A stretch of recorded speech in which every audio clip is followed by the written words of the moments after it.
Ngorok doang, ada larinya kagak. Boleh dites bosku. Kalau misalnya kalian dekat, hari Minggu biasanya saya San Mori buat channel YouTube, konten YouTube. Nah, kalau orang Medan udah pasti paham lah tentang style ngorok itu, apalagi RS King Ragol.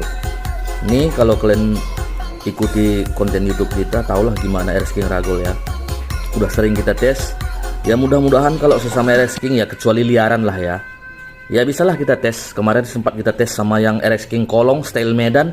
Semua buka pakai ban kecil. Nah ini kalian tengok berat ini, tapi masih bisa mengalahin. Nah, Ragol masih bisa unggul dengan kondisi berat seperti ini, pula aksesoris ini. Nah, jadi jangan tanya ngorok doang ada larinya kagak. Bisa kita tes, oke? Hari Minggu. Kalau misalnya ada yang mau ngetes sama RS King Ragol.